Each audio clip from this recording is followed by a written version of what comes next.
大人，我们父子只想筹点钱回广州去，给我们条生路，不要太赶尽杀绝了。皇上谕旨，苏察哈尔蔡你们父子俩终身行乞，你们只可以当乞丐。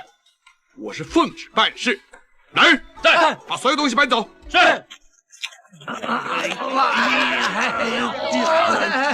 萧大人，我一个人搬不动啊！一个人搬不动，多上几个人嘛。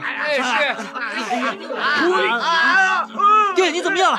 救命啊！你这是存心找茬！救命啊！上次在怡红院让你逃过一劫，今天你没那么幸运。这个人非同小可，我要在第一招就出尽全力把他打倒，不能让他有还手的机会。嘿呀！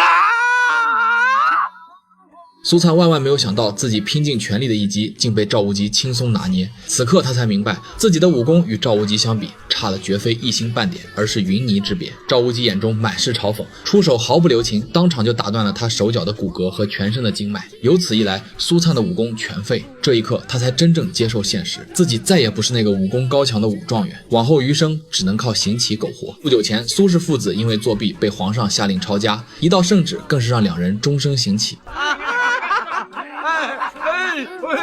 请进的啊！儿子，我们被抄家了，我想哭啊！儿子，忍着点，千万别丢脸啊！继续笑。儿子，你有没有看1、2张银票好翻本啊？没有啊，你呢？我忘记了。完蛋了，我们真的破产了！看着蜷缩在角落的乞丐，仿佛看到了自己的影子。一位富家子弟挥金如土，随手给乞丐扔去几枚铜钱，那张扬跋扈的样子，像极了曾经养尊处优的苏氏父子。曾经老爹达叔总爱调侃苏灿是小乞丐，如今却一语成谶，两人真的沦为了街头乞丐。皇帝要我们当乞丐，我们就乖乖的当乞丐啊！以我这种人才，只剩5亿，我肯当乞丐，天还不肯呢！这倒是，我长得像乞丐吗？不像啊！小乞丐、老乞丐，拿去买东西去。哎，你真把我们当成乞丐了？混你个蛋呐你！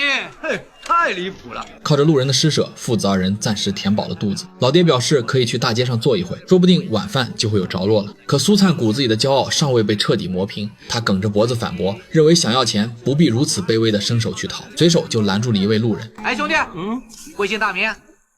牛大春，你身上有没有带个几百两银子？有，先拿来用用。好啊。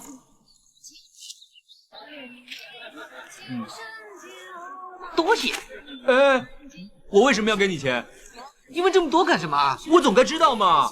你知道要给，不知道也要给啊。不行，还是搞清楚比较好。你拿来吧，问这么多干什么？你们这根本是抢吗？强盗啊！抢东西啊！强盗啊！不是抢，我们是要饭的，要饭。哎，原来你们这2个臭要饭的想骗我！你当我是猪脑袋呀？我记得跟猴一样。日子一天天过去，天气越来越冷，他们的肚子也越来越饿。苏灿告诉老爹，有个朋友的妹妹非常欣赏他，只要肯跟他交际一下，就会帮两人回到广州。达叔表示，为了这个家，他什么都肯做。可当看到女子如花似玉的容貌，达叔被吓得魂飞魄散，当场撒腿就跑。没问题吧？没问题啊。不过你先上，我后补。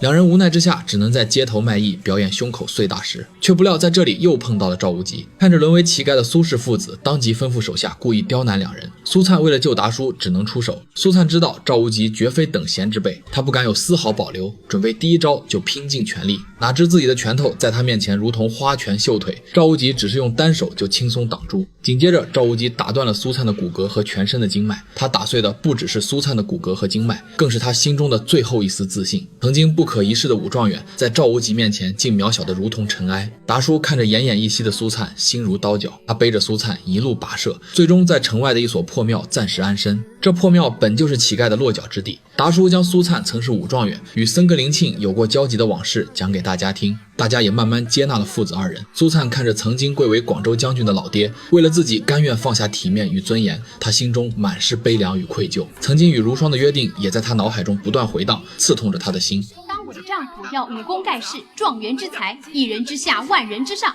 你做不做得到啊？做得到。好，那等你做到的时候再来找我好了。那我们可以先定个婚期，因为中状元对我来说易如反掌。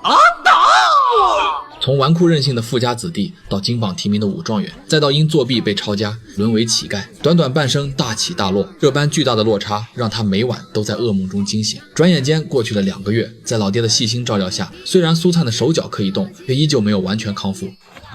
要去讨饭？哎呀，讨饭当然由我老头子出马了，难道叫你堂堂武状元？哎，阿灿呐，原来当乞丐也不简单呢，有很多窍门的。